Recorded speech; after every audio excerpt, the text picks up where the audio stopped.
On April 26, 2026, at 8:42 a.m. local time, inside a secure diplomatic compound in Islamabad, a single door closes. No announcement, no cameras. Just a quiet movement that signals everything has begun. Inside that room, U.S. envoys finalize a document. 12 pages, 3 sections, security guarantees, economic relief, phased compliance. Numbers are precise. Sanctions relief tied to measurable benchmarks. Uranium enrichment limits referenced at 67%. Stockpile thresholds capped below 300 kilograms. Verification windows defined in 72-hour inspection cycles. Signal number 1. Because this is no longer a concept, it's a framework ready to be delivered. Here's what nobody is telling you. The two sides are not meeting, not directly, not face to face. They are separated by less than 200 meters. But politically, they are worlds apart. On one side, the U.S. delegation. On the other, the Iranian team led by Abbas Araghchi. And between them, one person, the courier, the third person in the room, the only one hearing both sides. The only one shaping how each message is interpreted. But we'll come back to him. Because at 8:51 a.m., the first movement begins. The document leaves the U.S. room, carried by hand. No digital transfer, no leak. Because control of information is critical, and control is everything right now. Signal number 2. Because this is not just negotiation, this is calibrated pressure. Outside the compound, pressure is already visible. In the Strait of Hormuz, naval activity continues. U.S. warships maintain position. Iranian patrols remain active. Shipping flows, but slower. Because uncertainty is shaping behavior, and behavior is shaping outcomes. That's the domino effect. And it's already underway. But here's the catch. The strait is not closed. Not officially. Yet oil prices have already moved. Insurance premiums have increased by over 20% in some routes. Shipping companies are adjusting schedules. Because perception of risk is enough. By 9:03 a.m., the document reaches the Iranian side, placed on the table. No explanation, no negotiation, just delivery. Because the next move belongs to Tehran. Signal number 3. Because now the process shifts from pressure to decision. Inside the room, the response is not immediate. It never is. Because this is not just policy, it's politics. Inside Iran, divisions are already forming. Hardliners within the Islamic Revolutionary Guard Corps argue against any agreement. They see the blockade, they see the pressure, and they interpret the offer as weakness disguised as diplomacy. While others, within the diplomatic leadership, see opportunity, a path to reduce pressure, a way to stabilize the situation, and that internal conflict is now the deciding factor. Signal number 4. Because negotiations are not just between countries, they are within them. But here's the catch. The U.S. side has its own divide. Some officials want speed, a quick agreement, stability before escalation. Others want strength, stricter terms, more concessions. And that tension shapes every line in the document. By 9:28 a.m., the courier moves again, faster now. Because the first response is forming. Not complete, not final, but enough to continue. Signal number 5. Because movement, even partial movement, keeps negotiations alive, huh? But here's the catch. Movement is not progress, because direction matters, and direction is still uncertain. By 9:47 a.m., the first feedback arrives. Concerns, conditions, revisions. Because the Iranian side is not rejecting, but it is not accepting either. It is reshaping. And reshaping introduces friction. Signal number 6, because every added condition makes agreement harder. But here's the catch. Removing conditions is just as difficult, because each one represents a risk, a political cost, a strategic calculation. By 10:12 a.m., the regional situation tightens again. In the Gulf, naval patrols increase. Air surveillance intensifies, because while diplomats talk, militaries prepare, and preparation sends its own message. Signal number 7. Because readiness is a signal, not just a precaution. But here's the catch. Preparation can be misread. And misreading signals is how escalation begins. By 10:36 a.m., global markets respond again. Oil prices edge higher. Not dramatically, but steadily, because the strait carries nearly 20% of global oil supply, and any disruption, even perceived, triggers reaction. If the strait closes, oil doesn't just rise, it spikes toward $200, then higher. Markets drop. Supply chains tighten. That's not speculation. That's what officials are saying privately. But here's the catch. The strait is still open. Nothing has stopped. Yet. By 11:02 a.m., the courier delivers another message. Tone sharper now, more urgent. Because time is becoming a factor. From the U.S. to lead, conditions must remain enforceable. And signal number 8, because enforcement is leverage, and leverage is the core of the strategy. But here's the catch. Enforcement also signals distrust, and distrust slows agreement. By 11:29 a.m., internal friction inside Iran intensifies. Hardliners push harder. They argue that pressure must be resisted, that concessions under pressure invite more pressure, while others argue the opposite, that rejecting now triggers escalation. That escalation carries greater risk, and that debate is no longer theoretical. It is immediate. Signal number 9. Because whichever side wins determines what happens next. By 11:54 a.m., the system reaches a pause, not visible, but real, because decisions are being made, not communicated yet, but forming. And those decisions will define the next phase, because within the next 24 to 72 hours, the outcome will lock in. Either the talks move forward and pressure stabilizes, or they collapse. And escalation begins. But here's the catch. Collapse does not happen instantly, it happens gradually, through missed opportunities, delayed responses, hardened positions, and by the time it becomes visible, it's already too late. So now everything comes down to timing. Not just what is decided, but when. Because if the decision comes soon, the system stabilizes. If it doesn't, the system shifts. And when it shifts, it accelerates. Across the region, across markets, across alliances. Fast. Unpredictable. Irreversible. So now the question is no longer whether talks will happen. They already are. The question is whether they will succeed. Because the next move will decide everything. Deal or deadlock, stability or escalation, negotiation or conflict, peace or war. 12:07 p.m. local time. The air inside the diplomatic compound in Islamabad feels heavier, not because anything visible has changed, but because everything invisible has. Signal number 10.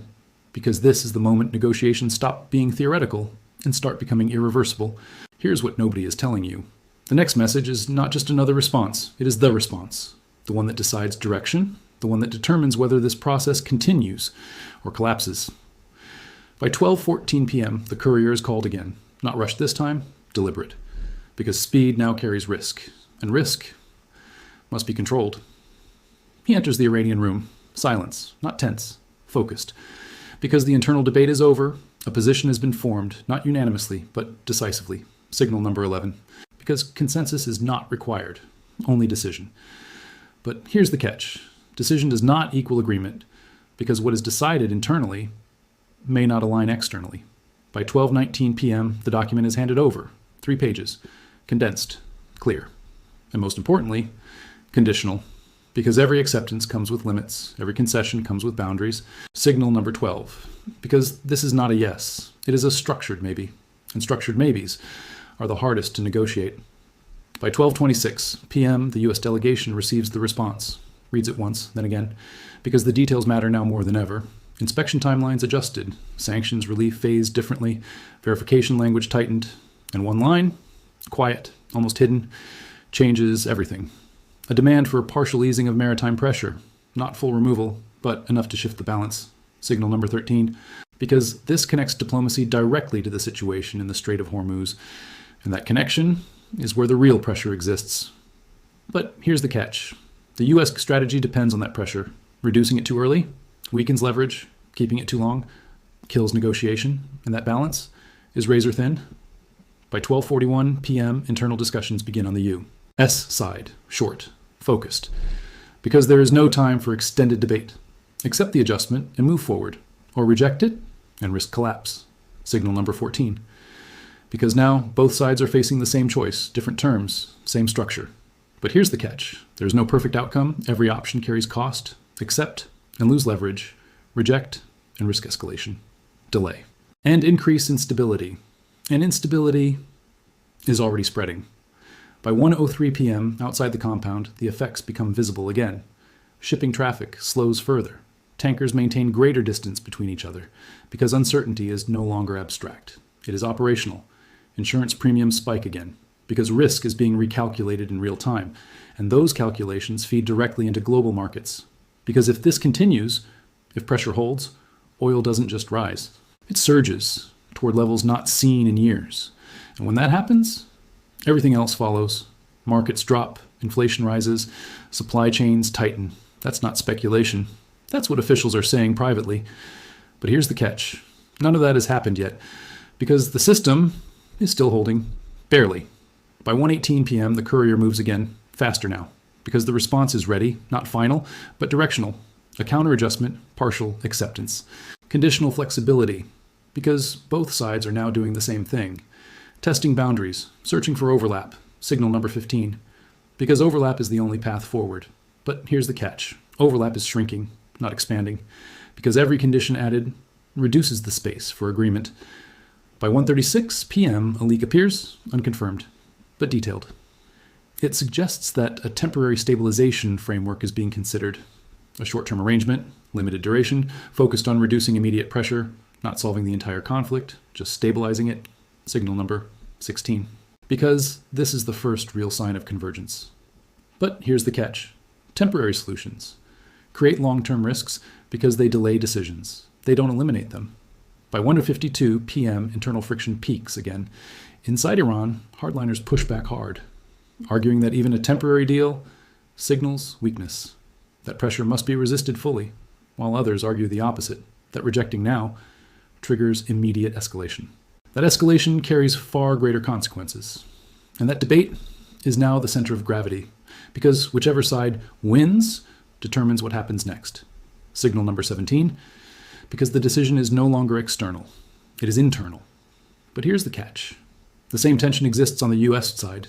Different arguments, same pressure. Speed versus strength, agreement versus leverage. And that symmetry makes resolution harder, not easier. By 2:11 p.m., the courier is paused again, waiting. Because the next message will not be incremental. It will be decisive. And once it moves, the system shifts. By 2:27 p.m., the silence returns. Short, but heavy. Because this is not inactivity. It is calculation, final calculation. Because both sides now understand the stakes completely. Not partially, not theoretically, completely. And those stakes are global. Because what happens here does not stay here. It spreads through markets, through energy systems, through alliances, through political decisions worldwide. Because the Strait of Hormuz is not just a location, it is a trigger point. And that trigger is now under pressure. By 2:44 p.m., the courier moves again, slow, deliberate. Because this is it, the response, final position, delivered without explanation. Because explanation no longer matters. Only outcome does, signal number 18. Because this is the turning point. Accept or reject. Move forward or collapse. But here's the catch. Even now, nothing is public. No statements, no announcements. Because the real decision will not be revealed in words. It will be revealed in actions. Subtle actions, small shifts, signals. By 3:02 p.m., the first signal appears. A delay in planned military adjustment. Not canceled. Delayed. Because delay now means reassessment. And reassessment means movement. Signal number 19. Because this suggests something critical. The system is not collapsing. Not yet. But here's the catch. Stabilization is not resolution. Because even if an interim framework is accepted, it is temporary, fragile, conditional, and conditions can fail. By 3:21 p.m., the tone inside both rooms shifts slightly, not relaxed, but less rigid. Because rigidity signals deadlock, and deadlock signals collapse, but flexibility, even limited, signals possibility, and possibility keeps the system alive for now. But here's the catch. Possibility is not certainty, because within the next 24 to 72 hours, everything will be tested, every condition, every assumption, every agreement.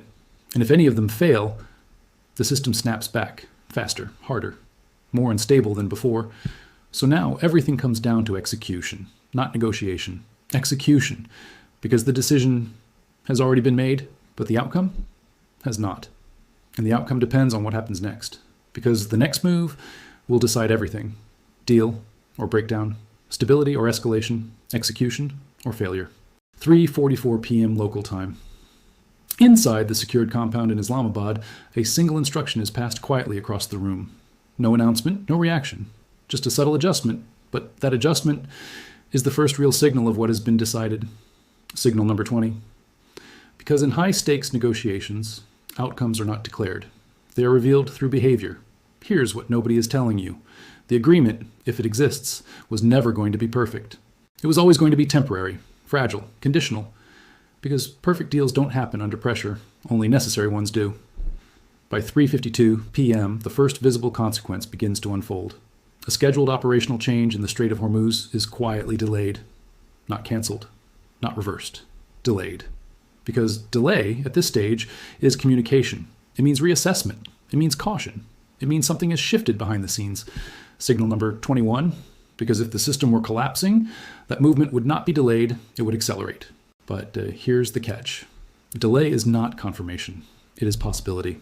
And possibility can still disappear.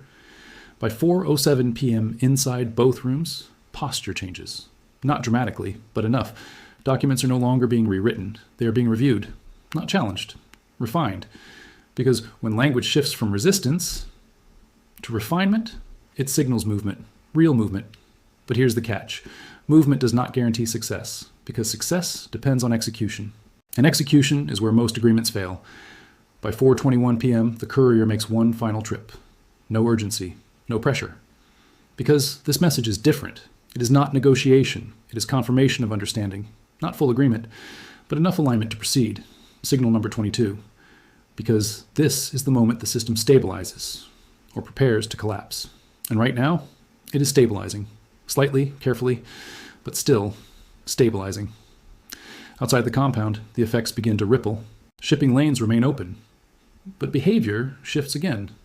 Slightly faster movement, slightly reduced spacing. Because confidence, even limited confidence, changes behavior. And behavior shapes outcomes. That's the chain reaction. But here's the catch. The chain reaction works both ways. Because if confidence breaks again, the reversal is immediate, faster than before, stronger than before. By 4:46 p.m., global markets respond. Not dramatically, but noticeably. Oil prices stabilize, not dropping, but no longer rising. Because uncertainty has paused, not disappeared. Paused, and that pause is everything right now, because it buys time. And time is the most valuable asset left. But here's the catch. Time alone does not solve crises. It only delays their outcome. By 5:02 p.m. inside Tehran, the reaction begins. Not public, not official, but internal. Hardliners are not satisfied. They see compromise, they see risk, they see a potential loss of leverage, and they are not done. Because even if a framework is accepted, they can still disrupt it, slow it, undermine it. Signal number 23, because internal opposition does not disappear after agreement. It intensifies. But here's the catch. The same is true in Washington, because not every official supports flexibility. Some see it as necessary, others see it as weakness, and that division will shape what happens next. By 5:19 p.m., the system moves into a new phase. Not negotiation, not decision, execution. Because now the question is no longer what both sides want. It's whether they can deliver it.